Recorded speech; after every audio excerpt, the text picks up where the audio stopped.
udara ni kita dapat kena pasti kawasan-kawasan yang terlibat, dan juga kita sahkan memang tidak ada berlakunya sebarang pembalakan.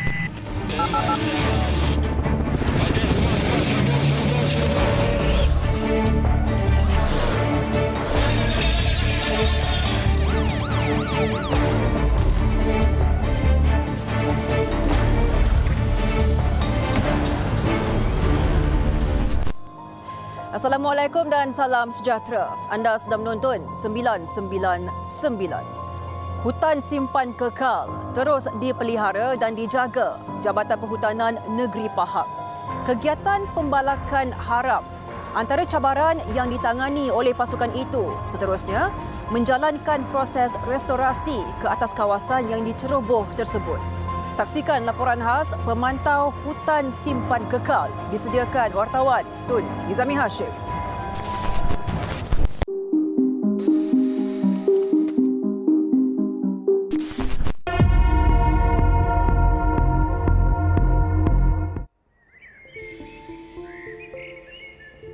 Hutan simpan kekal negeri Pahang yang berkeluasan 1.6 juta hektar amat penting untuk ekosistem negara, khususnya sebagai kawasan tadahan air.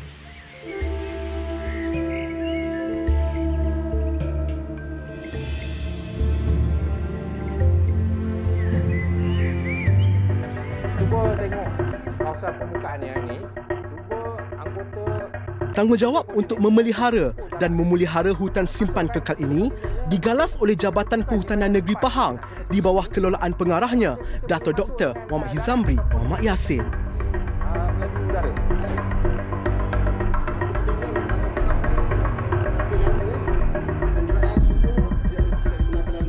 Hutan simpan kekal ianya mempunyai ciri-ciri kawasan tadahan air, iaitu untuk bagi menjamin sumber air yang berkekalan, bertindak sebagai kawasan konservasi kepelbagaian biologi, flora dan fauna, bagi tujuan penyelidikan dan juga pembelajaran, dan juga untuk meningkatkan pengetahuan masyarakat. Bagi hutan tadahan air, kita gazetkan, kita wartakan di bawah Seksyen 10(1)E Akta Perhutanan Negara 1984 yang kita wartakan tidak ada aktiviti di dalamnya untuk tujuan kawalan banjir dan juga sumber air yang berkekalan.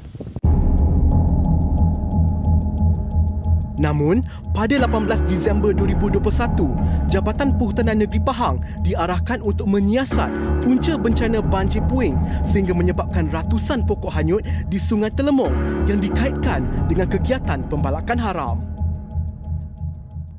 Secara asasnya, kelebaran kawasan-kawasan yang runtuh adalah kira-kira 5 meter dan dalamnya adalah 10 meter dalam. Kalau kita tengok dari segi struktur pokok, akar-akarnya adalah 1 hingga 2 meter saja. Kalaulah yang tanah yang telah dibawa oleh akibat hentaman air yang banyak tadi, hujan yang sangat lebat, jadi semua kayu-kayu balak, kayu-kayu pokok-pokok tadi, termasuk batu-batu akan jatuh ke bawah. Jadi orang mengaitkan dengan pembalakan haram. Tidak ada, sebab kawasan itu adalah kawasan tadahan air dan kawasan itu adalah kawasan yang sangat curam. Kita tidak mengamalkan kawasan pembalakan di kawasan curam. Kita tidak mengamalkan pembalakan menggunakan helikopter ataupun pembalakan menggunakan kabel. Di Pahang ini kita mengamalkan aktiviti pembalakan secara konvensional, iaitu traktor. Tidak logik. Ya? Traktor-traktor pergi ke kawasan curam begitu. Jadi saya sekali lagi menafikan ianya berlaku akibat pembalakan haram. Berikutan itu, Jabatan Perhutanan Negeri Pahang sentiasa melakukan pemantauan udara secara berkala bagi memastikan biodiversiti hutan simpan kekal ini terus terpelihara.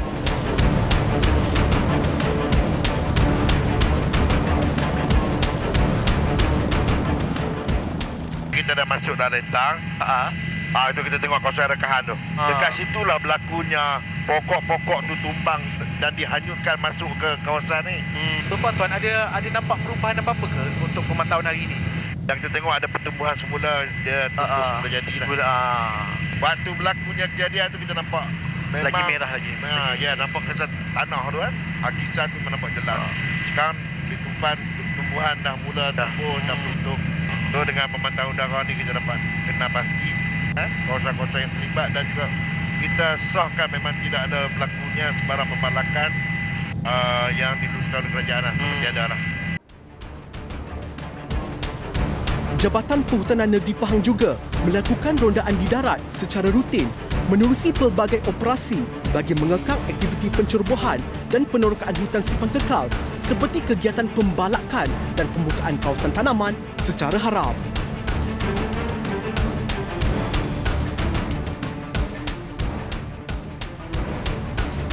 Ops Pamah dilaksanakan pada tahun lalu selama sebulan dengan penglibatan lebih 200 anggota pengat kuasa untuk melakukan kerja-kerja penebangan pokok durian yang ditanam di kawasan larangan.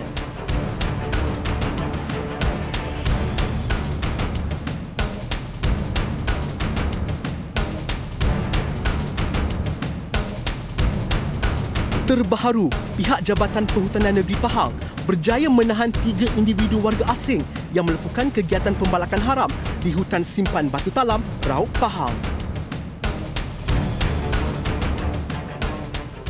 Dengan hanya bermodalkan kanvas dan juga kayu, mereka telah mendirikan rumah kongsi di hutan ini dan pada mereka lokasi ini agak strategik kena berhampiran dengan sungai dan pihak Jabatan Perhutanan Negeri Pahang berjaya menahan mereka setelah 5 hari mereka berkampung di kawasan ini.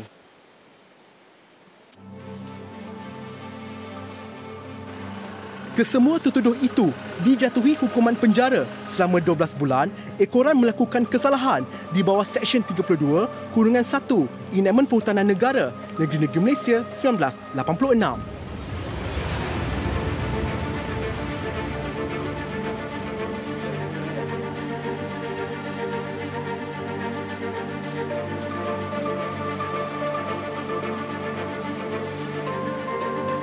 Manakala kenderaan dan peralatan yang digunakan mereka untuk melakukan kegiatan pembalakan haram seperti jentolak dan lori santai wong disita untuk tindakan lanjut.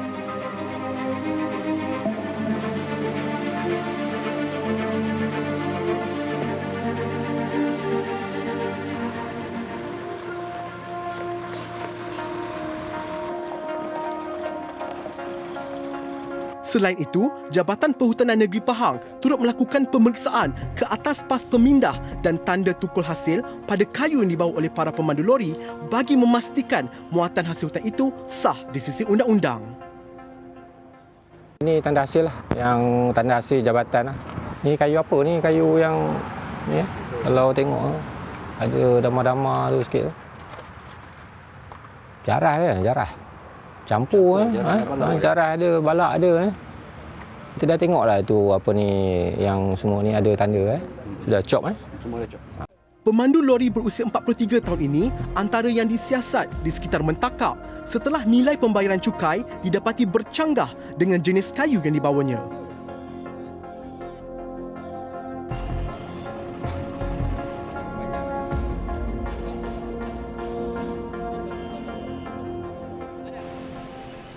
Ini sudah kasih gelani lah. Oh.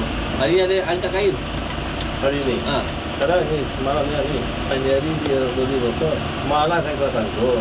Betul. Hari ni rosak lagi. Sebab semalam, ini lori memang buat keluar. Ini pas 12 hari bulan. Oh. Tapi ni hari ni sudah 13 hari bulan. Kalau you cakap lori rosak, kayu atas tu tak sama. Ekoran itu, pemandu lori ini ditahan manakala kesemua kayu serta lorinya disita untuk tindakan lanjut.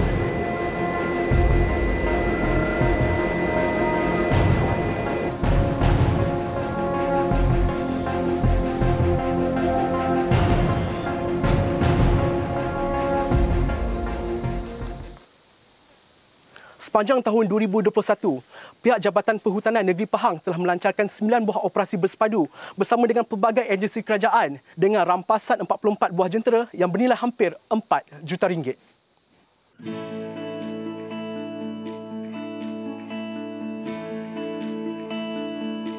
Pihak Jabatan Perhutanan Negeri Pahang melancarkan kempen penanaman 100 juta pokok termasuk meranti termak nipis bagi menghijaukan kembali hutan simpan kekal yang diceroboh tersebut.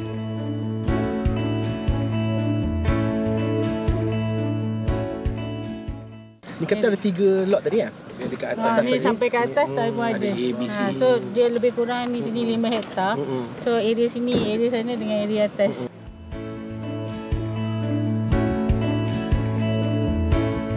Proses restorasi turut dilakukan di tapak Rizab Biosfera Tasik Chini yang berkeluasan 5,026 hektar bagi memelihara kelestarian tasik air tawar ini.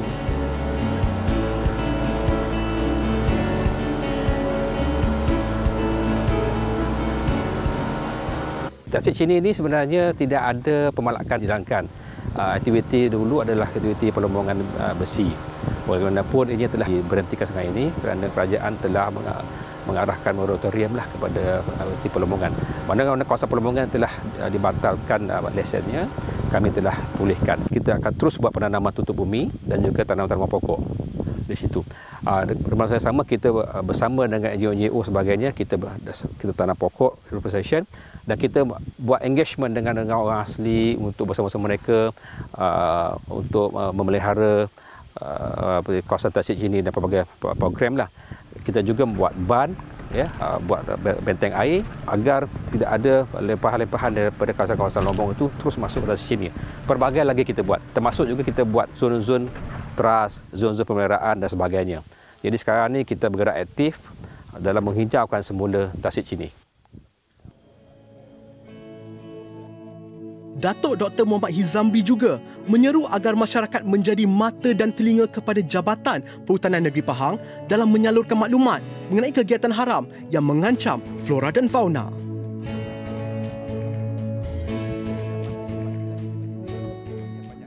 Kita akan terus menambah keluasan hutan sembah kekal. Pada 3-4 tahun kebelakangan ini, sejumlah 15,000 hektar telah dijadikan hutan sembah kekal. Yang terakhir ini, kerajaan negeri telah bersetuju dan untuk mewartakan, untuk luluskan sebagai hutan sembah kekal di kawasan Kemaran Highland. Kita akan terus membuat aktiviti penguatkuasaan yang lebih agresif. Individu yang mengambil hasil hutan sisipan kekal tanpa lesen yang sah boleh didakwa mengikut Seksyen 15 Akta Perhutanan Negara 1984 yang memperuntukkan hukuman penjara sehingga 20 tahun atau denda maksimum RM500,000 jika sabit kesalahan. Betul ke cara buat? Tak faham lah. Ambil gambar dulu, ambil telefon without permission.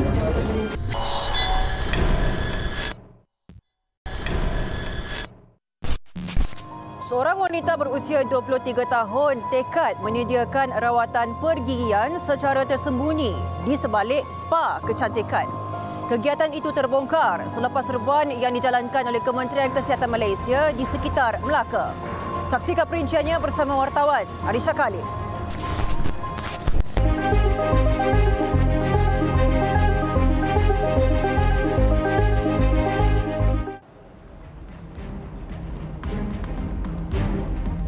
Tembelang seorang wanita berusia 23 tahun yang menyediakan rawatan pergigian di sebalik sebuah spa kecantikan akhirnya tumpas dalam serbuan pihak Kementerian Kesihatan Malaysia.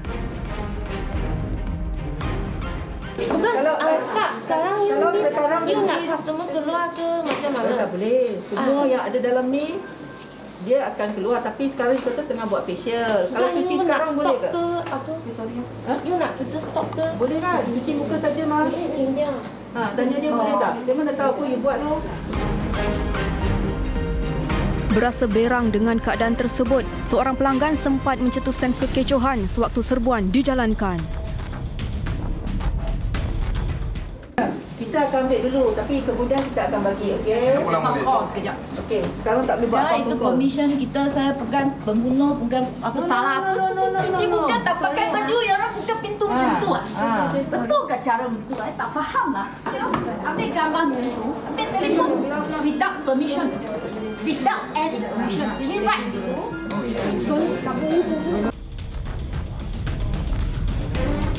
Premis tersebut yang terletak di tingkat 1 sebuah bangunan rumah kedai dipercayai telah diusahakan oleh 6 individu yang memiliki kepakaran doktor yang berbeza. Namun hanya seorang individu yang dikesan menjalankan rawatan pendakap gigi, pemutihan serta veneer sejak 2 tahun lalu.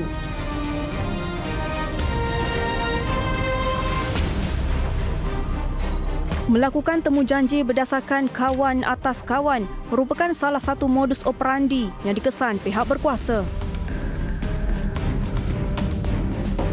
Siasatan awal mendapati klinik gigi tersebut disediakan di sebuah bilik kecil yang diletakkan di hujung premis bertujuan bagi mengelak daripada dikesan pihak berkuasa.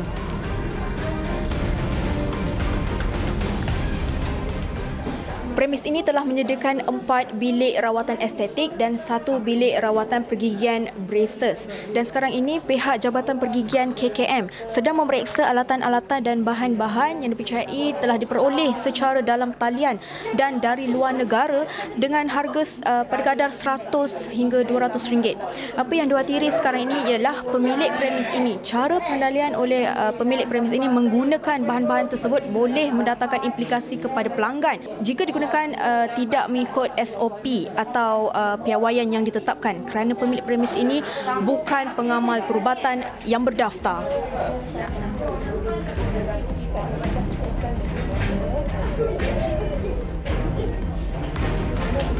Hampir kesemua peralatan yang digunakan pemilik premis tersebut menyamai bahan yang hanya boleh didapati di klinik pergigian berdaftar. Sewaktu pemeriksaan dijalankan, suspek cuba menyuarakan ketidakpuasan hati apabila telefon bimbitnya dirampas pihak berkuasa. Rampas mana boleh macam ni? Lepas tu kita guna apa? Sekarang you buat kerja betul ke salah? Sebab sekarang ni itu jadi bahan bukti dalam yang tahu kita. Bukan semua appointment dalam phone saya tahu. Mana lagi? Means saya satu orang bos, saya tanggung lah. Satu orang tanggung. Kan tak? Kali ni ada 3 kan? Tapi phone orang pun rampas. Semua lah. Semua. Mana boleh macam ni kan kita kerja sama sekali mah. Macam mana? You cakap kerja sama. Apa yang diminta, nanti kita akan lepaskan. Miss, kita tak apa. Kita ambil dulu. Nanti kalau tak berkenaan, kita akan bagi balik mah. Okey, sekarang kan you boleh bagi phone call tak? Anak saya kalau hilang macam mana? Tapi ini, you dah habis, you dah sign. So ni kita dah nak lepaskan you. Mana buku appointment dia? Datang yang ni lah. Dia kata dia ada ambil anak dia. Macam mana? Yang phone tu doktor. Dia mana? Kita kan you nak saya kerja sama kan? I sudah semua kerja sabar. Sekejap ini dah dulu. Sekarang 3.30 kalau anak saya hilang, I report tau. Sekejap ini yang saya kenal. Lepas ni kita pergi dalam juga. Suspek turut mendakwa sanggup berbelanja ribuan ringgit demi memperoleh sijil pengajian perubatan pergigian yang berlangsung selama 7 hari di luar negara. Ini buat rawatan gigi apa? Whitening. Whitening. Tak ada rawatan gigi lain? Rawatan gigi lain tak ada buat? Tak ada. Whitening tadi. Belajar whitening dari mana? China. Tak apa, jawab je. Dari mana? China. Dari negara China? Ya. Berapa lama? Tadi kan ada sudah cakap. Tak apa, dengan saya lain. 1 minggu. 1 minggu. Berapa kos? 16,000. 16,000. Dekat China tadi belajar. Kalau belajar dia ada bagi apa-apa tak? Bekalkan starter kit ke, bekalkan yang alatan ke lepas habis belajar kita di sana? Ada. Dia bagi apa? Bagi apa? Satu set yang nak guna. Satu set yang nak guna. Okey, selain set tu ada lagi apa-apa tak yang dia bagi? Tak ada. Sijil ke tak dibagi? Sijil sudah bagi. Tapi ada bagilah. Ya. Sijil tu untuk apa? Untuk brushes, whitening, semua satu kos. Ya.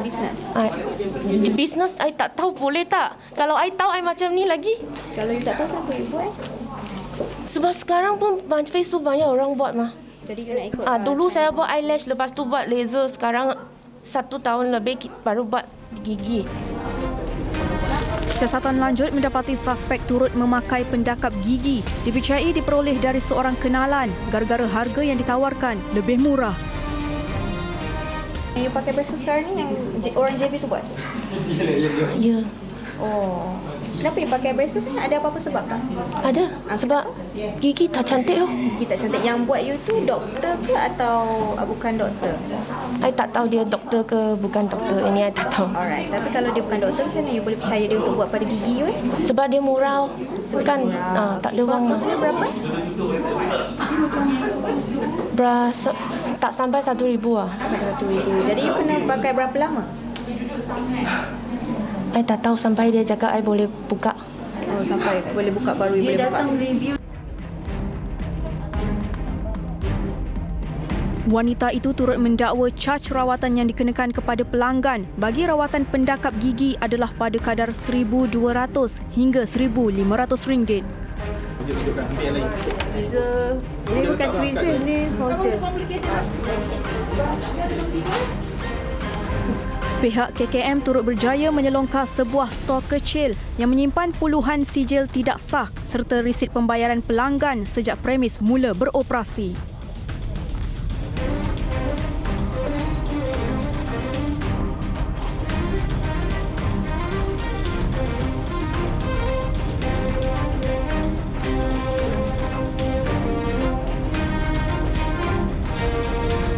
Meninjau di bilik rawatan estetik, sebuah mesin rawatan laser telah ditemui. Menurut pegawai perubatan KKM, mesin ini boleh mendatangkan risiko bahaya kepada pelanggan jika dikendalikan oleh individu yang tidak bertanggungjawab. The new stand memang hanya doktor sahaja yang boleh membuat laser treatment. Di mana currently banyak beautician yang guna sama. So mereka dalam proses gubal lah. That thing. Tapi bila keburukan dia, kita tengok frekuensi. Kita bila frekuensi tinggi ataupun akan dimonitor oleh pegawai perubatan, kita afraid. Bila use laser,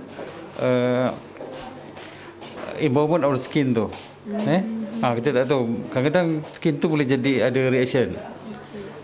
Kalau bila ada complication, doktor saja yang boleh diagnose tahap mana. Biasanya dia akan dapat redness dan terbakar dan sebagainya lah. Memang ada complication of laser. Tapi kalau dengan low dose tak ada lah. So kita harap public di luar sana pergi ke jumpa dengan doktor-doktor, either di GP ataupun pakar. Mereka telah dilatih. So beautician ni kita tak latih.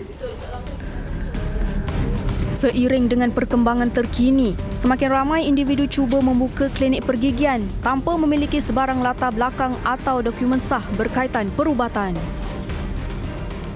Untuk buka klinik berdaftar, sebenarnya sesiapa yang berminat untuk buka klinik berdaftar, dia perlulah, kalau dia tak berapa faham, perlulah merujuk kepada Jabatan Kesihatan Negeri masing-masing lah. Sebab di Jabatan Kesihatan Negeri sebenarnya dia ada unit sebenarnya yang boleh menerangkan dengan sejelas-jelasnya bagaimana kita sebagai pengamal yang kita nak buat buka klinik pergigian swasta lah ataupun klinik perubatan swasta. Ialah termasuklah pengamal perubatan, pengamal pergigian. Sebenarnya yang pertama dia mesti ada kelayakan daripada universiti yang diiktiraf oleh kerajaan Malaysia lah. Bila dah dapat tu, sepatutnya bila dah lulus dalam perubatan ataupun pergigian, dia ni kena mendaftar dengan majlis masing-masing. Kalau dengan pergigian, majlis pergigian Malaysia. Kalau dengan perubatan, majlis perubatan Malaysia. Ya. Tambah beliau, masyarakat harus memainkan peranan penting bagi mengekang perkara ini dari terus berleluasa. Orang awam sebenarnya dia boleh memilih siapa dia nak dapatkan rawatan. Impak dia adalah kalau dia gunakan pengamal-pengamal yang tak bertauliah macam ni, boleh menyebabkan masalah kesihatan lah. Salah satunya memang trend lah. Ada pula yang mengatakan bahawa kalau yang selalunya yang memakai braces ni adalah daripada golongan remaja, orang muda-muda kan, dia orang nak trend kan. Kat sekolah pun kita pernah dapat kes ada yang memakai braces kan. Memang trend lah sebenarnya. Ada yang kata pula kalau pakai braces seolah-olah kita adalah daripada golongan yang orang kata bermampu. Selain melakukan operasi, pihak KKM turut turun padang bagi menyampaikan maklumat kepada orang awam dengan lebih dekat tentang kegiatan fake dentist yang dilihat semakin berlarutan. Kesemua bahan, peralatan serta dokumen yang disyaki digunakan bagi tujuan amalan perubatan dan pergigian telah dirampas bagi tindakan lanjut. Siasatan lanjut dijalankan mengikut Akta Kemudahan dan Perkhidmatan Jagaan Kesihatan Swasta 1998 kerana menyediakan klinik kesihatan atau klinik pergigian swasta yang tidak berdaftar. Suspek boleh didenda RM300,000 atau penjara maksimum 6 tahun atau kedua-duanya sekali jika sabit kesalahan. Laporan Arisha Kalim, 999. Mana isi original? I don't bring it out with me. Kalau kita bawa. Nanti orang curi beg saya.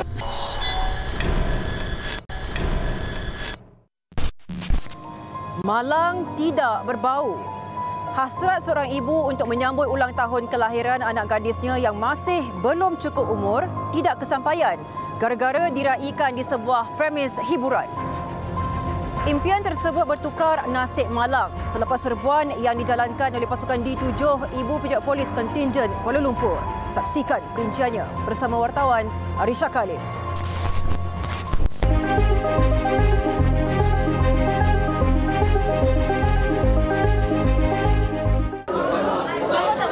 Mana isi original? I don't bring it out with me. Saya tak bawa. Kalau kita bawa. Nanti orang curi beg saya. Beg saya semua dicuri. Hasil risikan dan maklumat awam, sebuah pusat hiburan sekitar Kuala Lumpur berjaya dibolosi cawangan maksiat, judi dan kongsi gelap D7 Ibu Pejabat Polis Kontingen Kuala Lumpur selepas disyaki menjadi lubuk remaja bawah umur berhibur. Produce your IC and your passport. Oh yeah.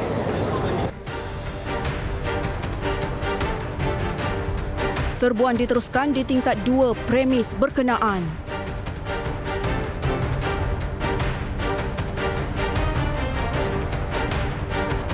Keseronokan seorang gadis berusia 17 tahun terhenti apabila dicurigai pihak polis sewaktu pemeriksaan dijalankan.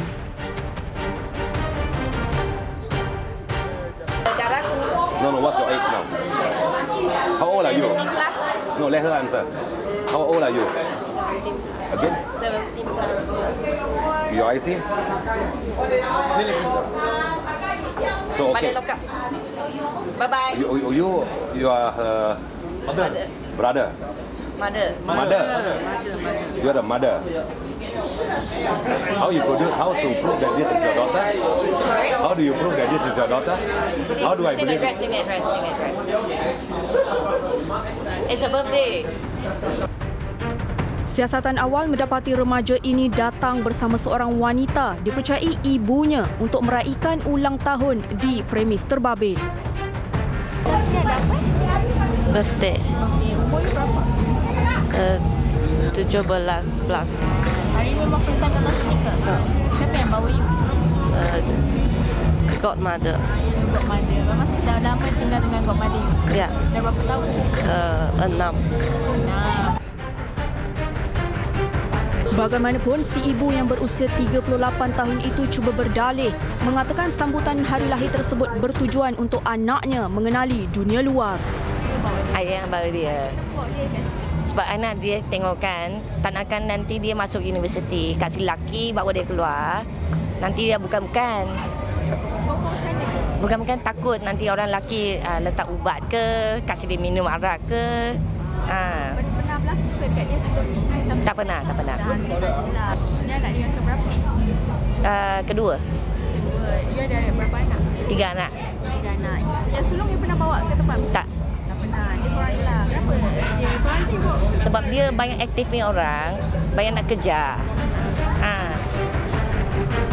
Hasrat mereka ternyata mengundang padah apabila ditahan oleh pihak berkuasa.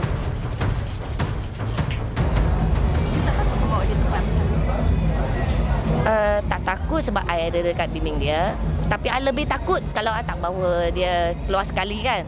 You memang awasi dia tu? Memang awasi dia? I akan beritahu dia, kalau you nak keluar sama kawan kan, I mesti ada dekat sana. I tak semesti semeja, tapi mesti ada dekat tempat sana. Serbuan jam 1 pagi itu turut memeriksa 160 pelanggan bagi mengesan rekod individu dikehendaki. Menurut polis, pihaknya memandang serius terhadap gejala sosial yang semakin liar, khususnya membabitkan remaja bawah umur.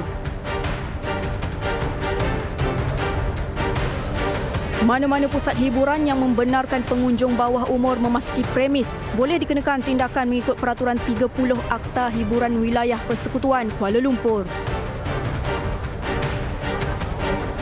Laporan Arisha Kalim, 999.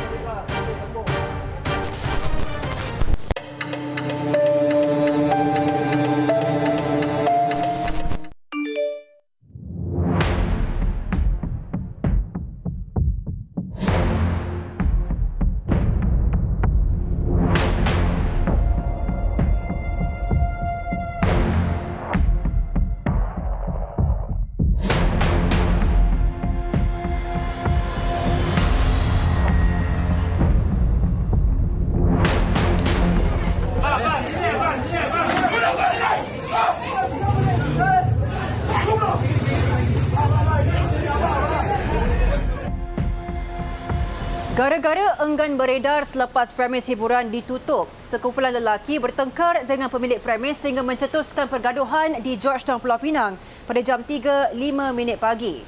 Video yang memaparkan anggota polis bergelut ketika cuba menahan 3 lelaki itu mendapat hampir 500,000 jumlah tontonan di laman sosial.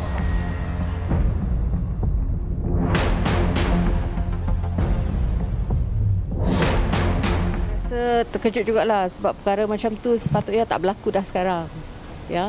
Tapi bila keadaan tu berlaku menunjukkan awareness of the public is still not there. And it might scare people off lah. Kan nak jalan now dah lah lepas pandemik orang semua nak keluar kan.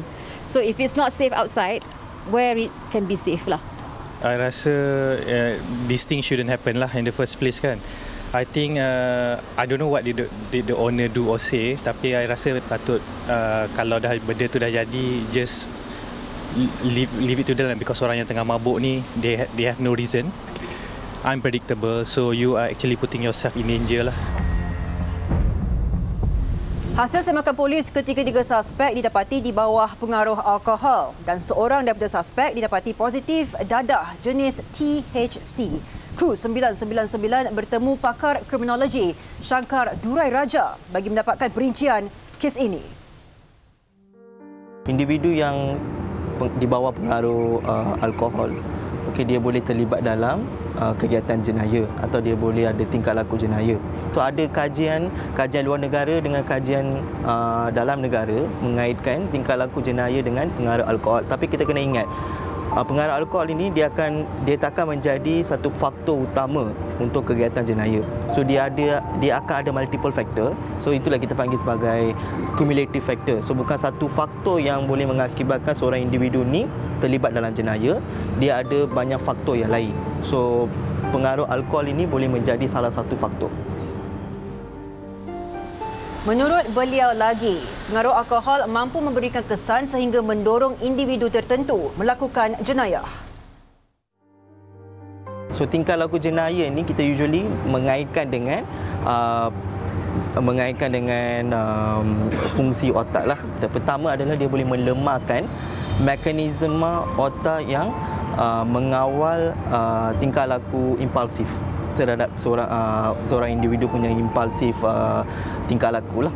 Okey, itu pertama. Kedua, impulsif ini kalau mereka under alkohol, mereka akan bertindak melulu. Tanpa sebarang pemikiran, mereka akan bertindak. So itu pertama.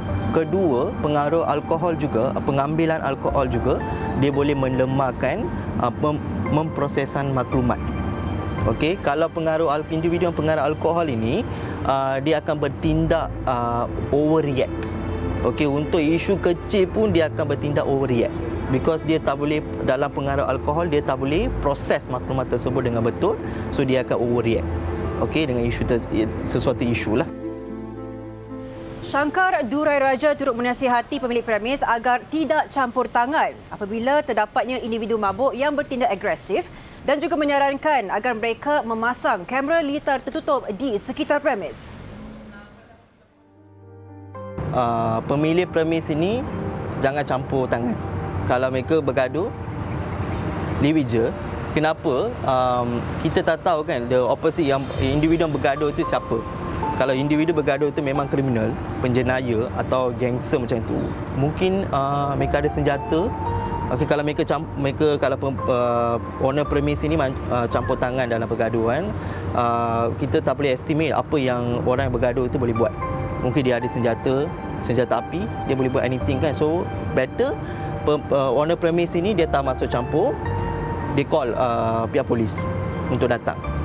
Okey, itu pertama. Kedua, setiap premis kena ada CCTV kat dalam dan kat luar. Because kita tak boleh estimate pihak polis boleh sampai on time kan. Mungkin ada traffic jam ke macam tu. So kita kena tahu siapa yang bergaduh kat situ. Because ramai banyak kes macam ni, pergaduhan berlaku. So after 5 minit 10 minit semua lari dari tempat kejadian. So kalau tak ada CCTV memang susahlah mengenal pasti penjenayah kan. So kena ada CCTV lah. Kesemua suspek direman selama 3 hari dan disiasat di bawah Seksyen 148 Kanun Keseksaan atas kesalahan merusuh menggunakan senjata.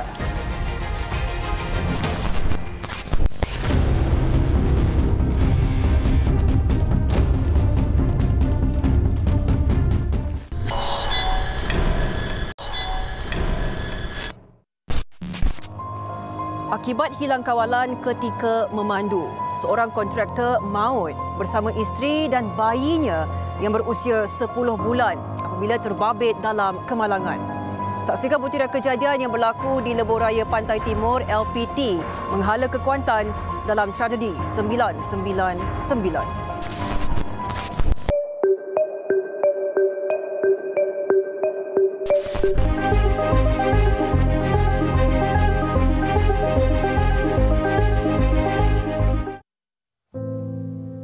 Turut terselamat 3 lagi anak mangsa selepas kenderaan yang dinaiki keluarga itu terbabit dalam nahas di kilometer 200.5.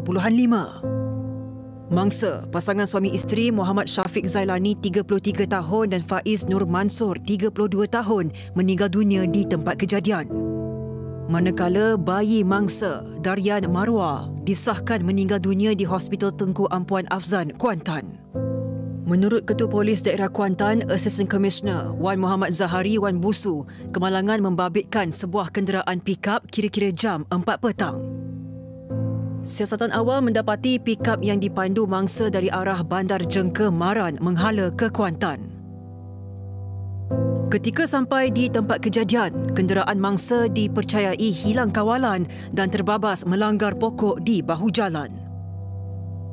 Wan Muhammad Zahari berkata, 3 lagi anak mangsa berusia 2 hingga 9 tahun yang cedera dibawa ke Hospital Tengku Ampuan Afzan, Kuantan untuk rawatan lanjut. Sementara itu, Pegawai Perhubungan Awam Jabatan Bomba dan Penyelamat Malaysia JBPM Pahang, Zulfadli Zakaria berkata, 7 anggota dari Balai Bomba dan Penyelamat Taman Tas Kuantan diarah ke lokasi kejadian. Kes disiasat mengikut Seksyen 41-1 Akta Pengangkutan Jalan 1987. Gara-gara menceroboh perairan negara, 21 nelayan warga asing ditahan Pasukan Agensi Penguasaan Maritim Malaysia APMM. Saksikan perinciannya dalam rangkuman Kejadian Jenayah Seminggu 999.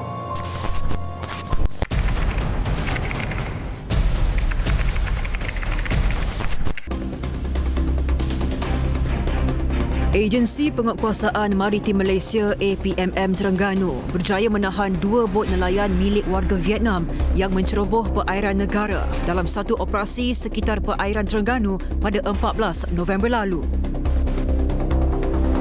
Susulan kejadian itu, pihak maritim berjaya menahan 21 nelayan warga Vietnam termasuk tekong kerana disyaki melakukan aktiviti menangkap ikan secara haram di perairan Malaysia. Bekalan diesel bernilai RM3 juta dan peralatan menangkap ikan turut dirampas pihak maritim dalam operasi terbabit. Kesemua yang ditahan dibawa ke Jeti Maritim Terengganu untuk siasatan lanjut menurut Akta Perikanan 1985 dan Akta Imigresen 1959 Palang 63.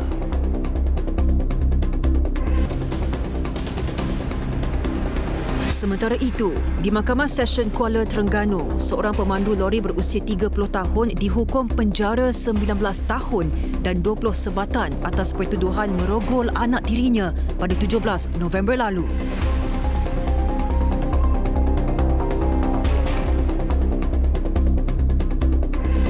Mengikut pertuduhan, tertuduh didakwa merogol mangsa di dalam tandas sebuah rumah sekitar daerah Marang pada jam 3 pagi Oktober lalu.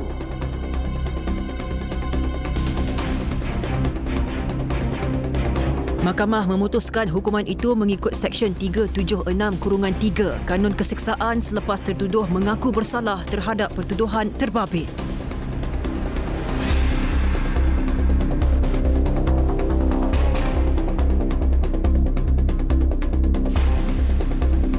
Seorang peniaga pasar malam menerima padah apabila didenda RM10,000 oleh Mahkamah Session Air Keroh atas 2 pertuduhan menyebarkan gambar lucah menerusi media sosial kepada seorang kenalan wanitanya 5 tahun lalu. Penghantaran komunikasi yang bersifat lucah kira-kira jam 8.27 malam dan 8.59 malam pada 25 Julai 2017 lalu dipercayai bagi menyakiti hati wanita tersebut. Tertuduh didakwa mengikut Seksyen 233-1-A Akta Komunikasi dan Multimedia 1998 Akta 588 dan dihukum di bawah Seksyen 233-3 Akta yang sama. Terima kasih kerana bersama kami sehingga ke penghujung rancangan. Jangan lupa untuk terus menyalurkan sebarang berita kejadian jenayah menerusi email, Facebook dan juga Instagram rasmi 999 seperti tertera.